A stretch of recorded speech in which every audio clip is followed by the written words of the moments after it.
Então, nesta aula, nós vamos estudar telescópios modernos. O que entendemos por um telescópio moderno? O telescópio moderno é o que sucedeu aos telescópios clássicos.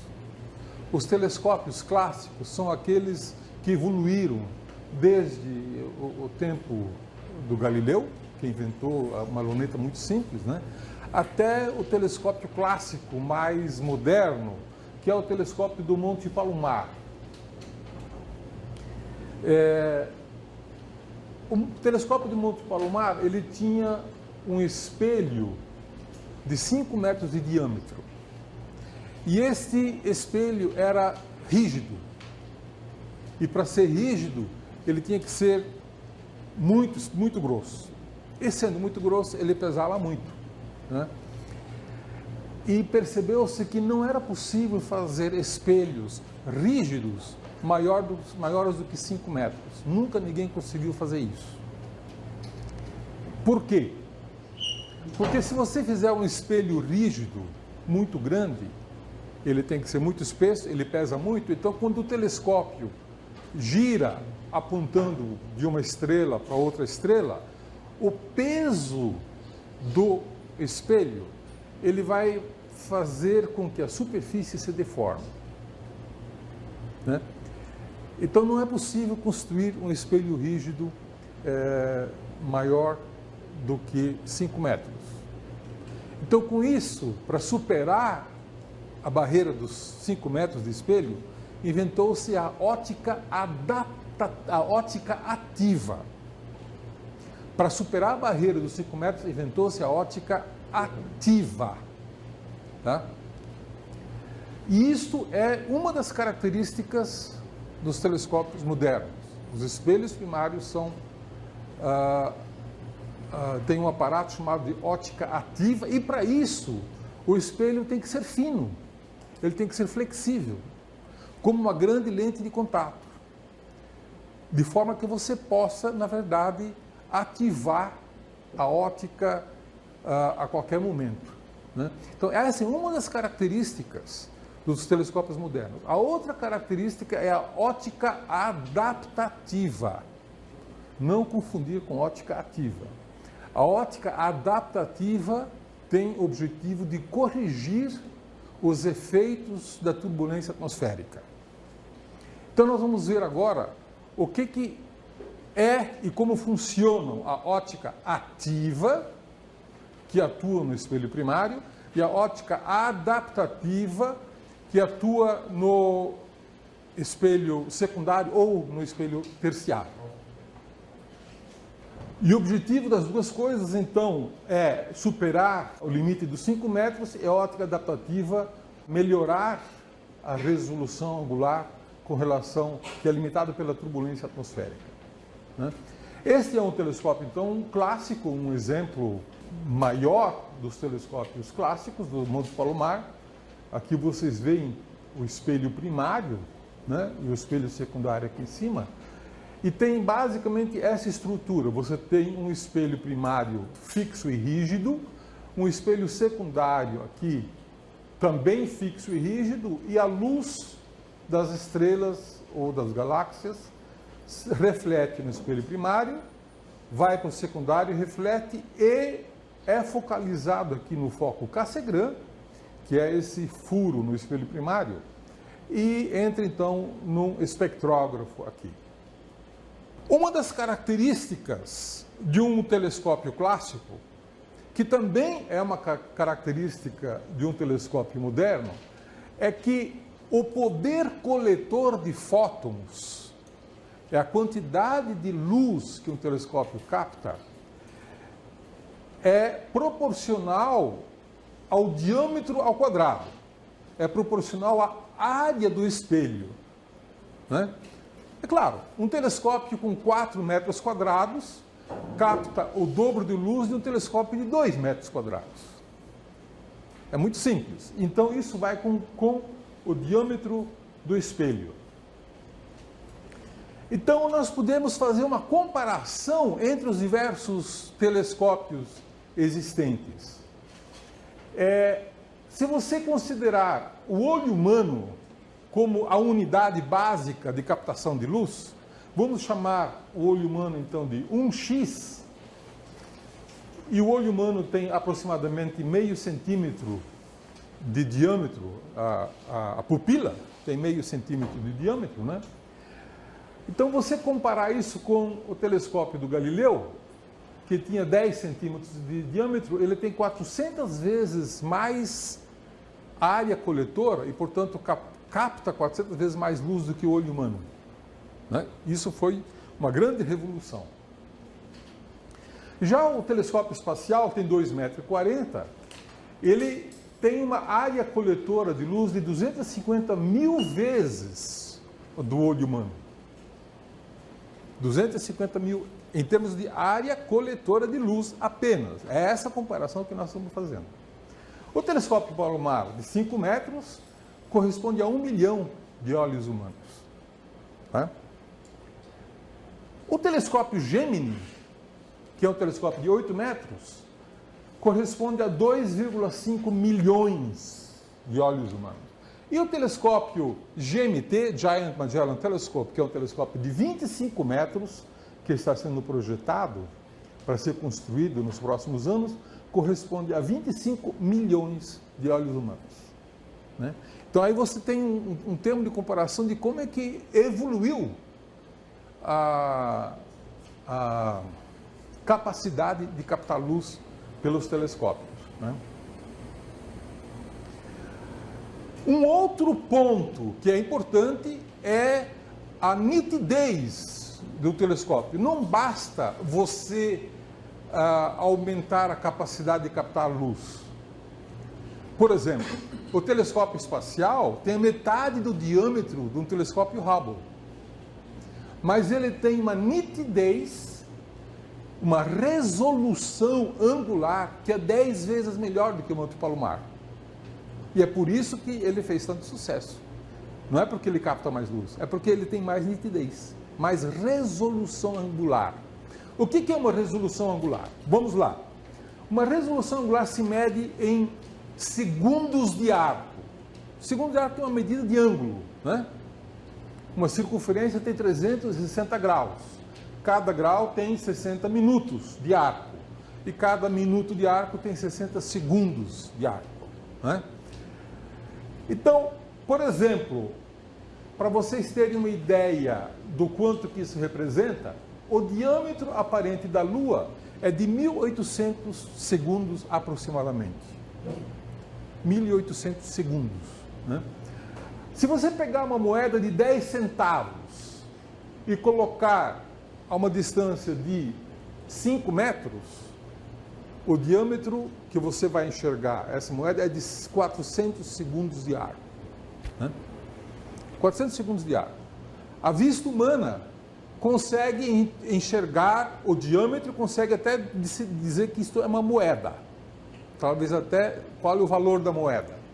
Porque a vista humana tem uma resolução de aproximadamente 80 segundos de arco, e portanto melhor do que uma moeda de 10 centavos a 5 metros de distância. Se você colocar essa mesma moeda a 1 quilômetro de distância, o diâmetro dela será de 2 segundos de arco, que é aproximadamente a nitidez, a resolução que um telescópio clássico tem. Quando você estuda uma estrela, fotografa uma estrela, uma galáxia, uma nebulosa, esse é o limite da resolução. 2 segundos de arco a 1 segundo de arco, né? Mas se você colocar essa moeda a 20 km de distância, ela vai ter um diâmetro aparente de 0,1 segundo de arco, que é a resolução do telescópio espacial. Se você pegar uma moeda de 10 centavos e colocar 20 km de distância, o telescópio espacial seria capaz de dizer que isso é uma moeda. Tá? Nós, com a nossa vista, nós somos capazes de dizer que é uma moeda, digamos, a uma distância de 20 metros, não mais do que isso, né? Então vejam como existem duas características de um telescópio que são importantes para definir a capacidade científica dele. É o diâmetro e a nitidez. A nitidez de um telescópio clássico era determinada pela turbulência atmosférica, você não tinha como mexer. Portanto, num telescópio clássico, a capacidade do telescópio ia com diâmetro ao quadrado, né? Vocês vejam como a nitidez também é importante. E quando você pode mexer na nitidez, você ganha muito. Por exemplo, nesta imagem aqui, você tem uma estrela, né? Uma imagem que tem uma resolução de 10 segundos de arco. Você tem uma estrela e você percebe que existem algumas outras estrelas no campo. Quando você fotografa esse mesmo campo com uma nitidez de 1 segundo de arco, você vê essa estrela, você vê também nitidamente outras estrelas e várias outras muito fracas começam a aparecer. Você fotografando o mesmo campo com uma resolução de 0,1 segundo de arco, veja quanta informação a mais você ganha, melhorando apenas a nitidez.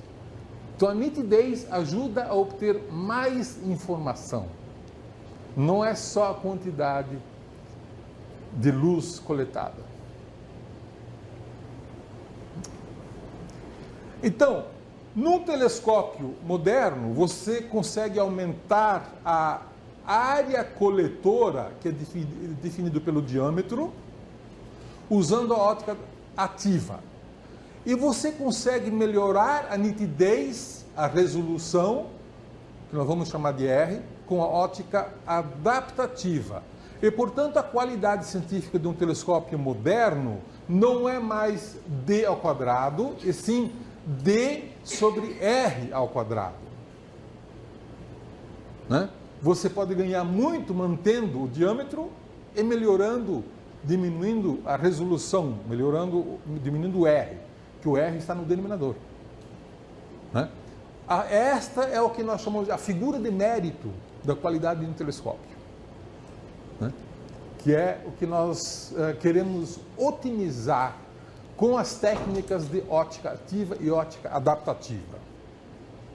Muito bem, como é que se faz a óptica ativa? Eu vou ilustrar essa ideia com um telescópio que eu ajudei a construir, que se chama telescópio SOAR, que é um telescópio que tem um espelho de 4,1 metros de diâmetro e 10 centímetros de espessura. Ele é bem fininho, é quase como uma lente de contato, né? Esse telescópio está instalado no Chile e o Brasil é sócio dele. Nós temos 34% da propriedade desse telescópio, né? Aqui você tem já o espelho instalado na célula do espelho primário. Essa coisa aqui em azul esverdeado é a célula e dentro dessa célula você instala então este espelho primário grande, mas muito fino. Se ele é muito fino, ele pode sofrer flexões. Você corrige essas flexões do lado de baixo. Do lado de baixo dessa célula, você tem 220 atuadores optomecânicos que podem empurrar ou puxar a superfície do espelho para que ele tenha uma precisão igual a 1 sobre 10 mil da espessura de um fio de cabelo. Essa é a precisão com que você pode puxar ou empurrar esses atuadores optomecânicos e, com isto, influenciar a forma da superfície do espelho. A precisão é 10 mil avos da espessura de um fio de cabelo.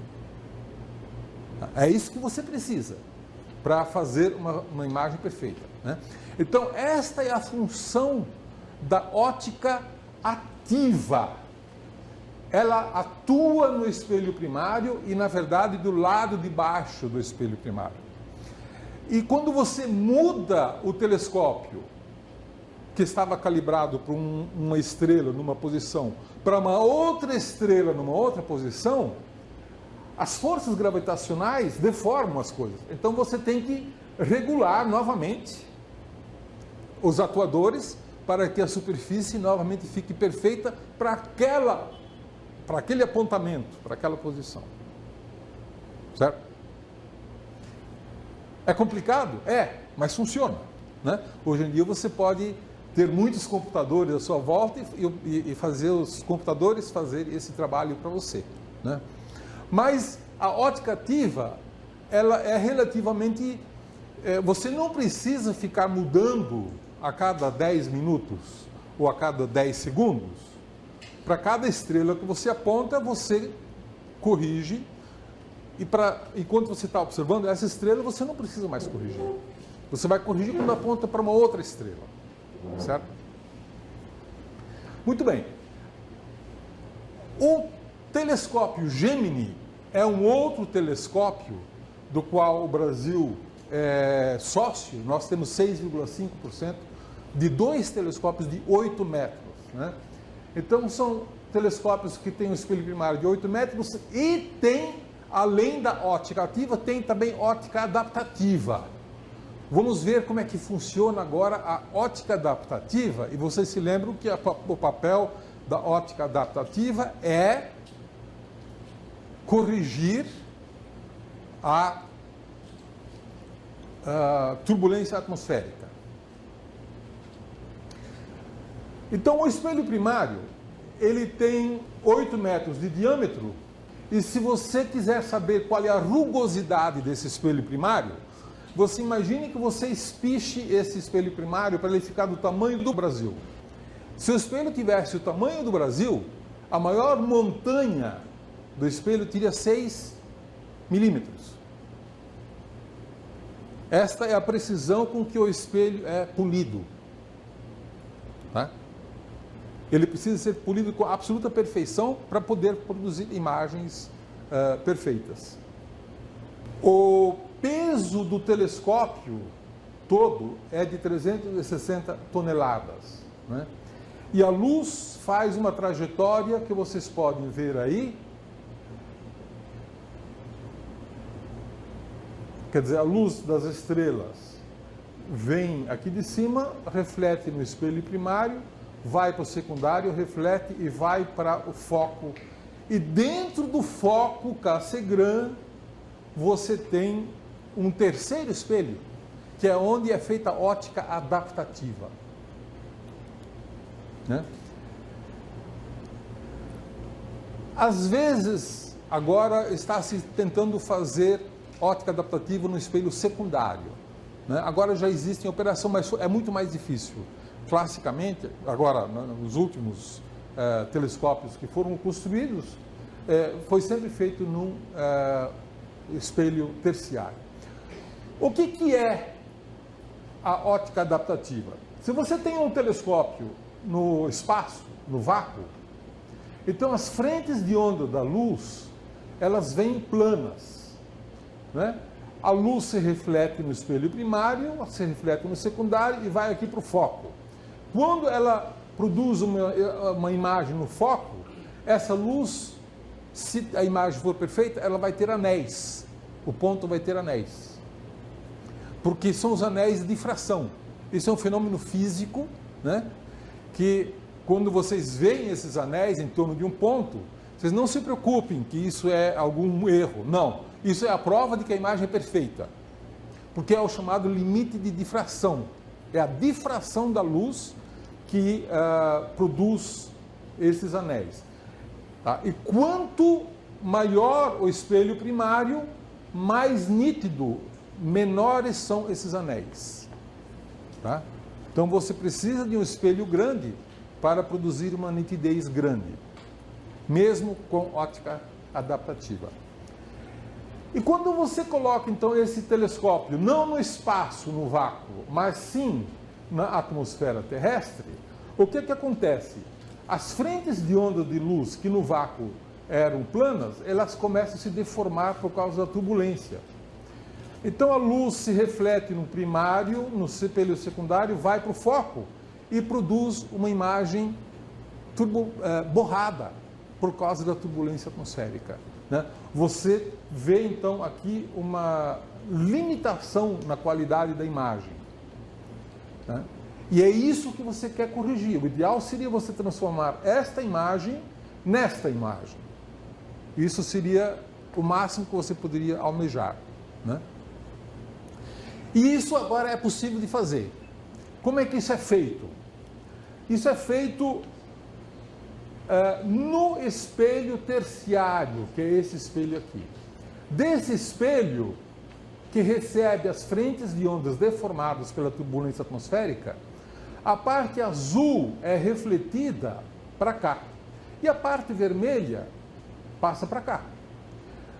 As ondas em azul são rapidamente analisadas por um analisador de frente de ondas aqui, né?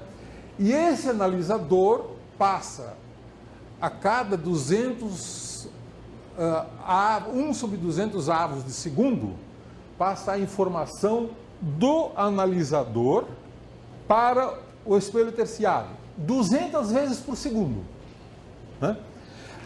E o espelho terciário, ele é deformado, então, 200 vezes por segundo, exatamente para compensar a deformação que veio da atmosfera. De tal maneira que a onda sai plana e você recupera os anéis de difração. A imagem sai perfeita. Esta é a ideia da ótica adaptativa. A ótica adaptativa adapta um espelho terciário para corrigir a turbulência atmosférica. Tá? Isso tem que ser feito 200 vezes por segundo em cada elemento do espelho. Os computadores hoje em dia são capazes de fazer isso. Ler a deformação, processar a informação e corrigir os espelhos 200 vezes por segundo, né? Com isso você consegue corrigir a turbulência atmosférica. Então, agora você pode fazer uma imagem perfeita com um telescópio de 8 metros, sem a necessidade de colocar esse telescópio de 8 metros no espaço, que seria extremamente caro, né, de um custo praticamente inacessível. Quando você tem uma estrela lá no céu brilhante, você usa a luz dessa estrela para analisar e corrigir a forma do espelho terciário. E se você não tem uma estrela brilhante lá no céu, você tem uma galáxia fraca, como é que você faz? A galáxia não emite luz suficiente para você fazer a ótica adaptativa. Então o truque é o seguinte: constrói-se um laser de sódio e se planta uma estrela artificial. A 90 km de altura existe uma camada de sódio neutro. Você joga, é um laser assim como isso aqui. Você joga o laser lá em cima, né, na atmosfera, e você cria uma estrela artificial, certo? E aí você usa essa estrela artificial para fazer ótica adaptativa. Se você corrige a frente de onda dessa estrela artificial, você também está corrigindo a frente de onda da galáxia. E a galáxia fica nítida, né? Perfeito. Nós tivemos um pequeno problema. Eu fui do conselho diretor do telescópio Gemini nos 5 primeiros anos de construção do telescópio Gemini. Durante 2 anos eu fui vice-presidente do consórcio. E nessa época nós tivemos um problema no Havaí, porque o Gemini Norte foi instalado no Havaí, porque os ecologistas do Havaí protestaram porque nós estávamos poluindo o céu com estrelas artificiais. E entraram com uma ação na justiça que nós tivemos que negociar e assim por diante, para eles permitirem que a gente fizesse estrelas artificiais no céu para fazer ótica adaptativa. Hoje, quando você vê um telescópio e se você vê um feixe de luz subindo para o céu, você pode imaginar que isso é um laser que está sendo usado para fazer ótica adaptativa. E atualmente já está se fabricando espelhos secundários que são adaptativos também. Já tem 5 em operação agora no mundo. 5 espelhos secundários que produzem ótica adaptativa. E isso foi um avanço muito grande nessa questão de óptica adaptativa, né? E com isso a gente consegue produzir imagens. Agora, isso aqui é produzido com o telescópio Gemini, né? você vê essas estrelas todas com anéisinhos, né, em torno, o que prova que você atingiu o limite de difração. Esse é o máximo que a física permite que você consiga atingir, né? E o efeito da ótica adaptativa? Se você pegar o núcleo de uma galáxia, né, que fotografa o núcleo da galáxia aqui do solo, com uma resolução angular de 1 segundo de arco, que é o que tem essa galáxia NGC 4621, se você agora observar essa mesma galáxia, esse mesmo núcleo, com ótica adaptativa, o que você vai ver é isso. E aí você descobre, sim, aqui no centro tem um buraco negro, né, que está emitindo luz, né? Que sem ótica adaptativa você não tem essa informação, né? Você só consegue uma nitidez melhor com ótica adaptativa, tá certo? O efeito extremamente grande sobre a quantidade de informação que você pode coletar num telescópio moderno, né? Se você usa, então, esses dois conceitos de ótica ativa e adaptativa. Radiotelescópios, que são também telescópios modernos, né? Em 1931, um sujeito chamado Karl Jansky descobriu que a Via Láctea emite ondas de rádio, né? E isso abriu uma nova janela fantástica para a ciência, né, que se chamou de radioastronomia, né? Então começou-se a estudar e percebeu-se que muitas estrelas são fontes de rádio, muitas galáxias são fontes de rádio, muitos quasares e assim por diante, né? Então, hoje nós temos telescópios modernos, radiotelescópios modernos, em grandes pratos, né? Esse aqui é o maior deles, que é o radiotelescópio do Arecibo, tem 300 metros de diâmetro e ele é escavado no solo, né? 300 metros, e o foco dele que muda para acompanhar os objetos, né? Uma outra característica muito importante é que os radiotelescópios também podem fazer interferometria, né? Você pode usar 2 ou mais telescópios para produzir imagens. Separando esses telescópios, você produz imagens mais nítidas, porque o limite de difração, neste caso, é a separação do telescópio e não o diâmetro do telescópio, né? E isso chama-se interferometria. E essa técnica é extremamente importante, e por isso que vocês podem ver muitas vezes radiotelescópios em séries, né, de vários radiotelescópios separados de uma certa distância, e a distância máxima dos radiotelescópios permite definir qual é a nitidez com que você pode produzir a imagem, né? E o observatório mais moderno que existe em radioastronomia é o ALMA, que significa Atacama Large Millimeter Array. Esse telescópio tem 66 antenas, ainda não estão todas prontas, mas terá 66 antenas de 12 metros, de 7 metros, né? E permite obter resolução de 10 milissegundos de arco, tá certo? Ele foi inaugurado em 13 de março de 2013, no Chile, no Atacama, deserto do Atacama, a um custo de 1,5 bilhão de dólares.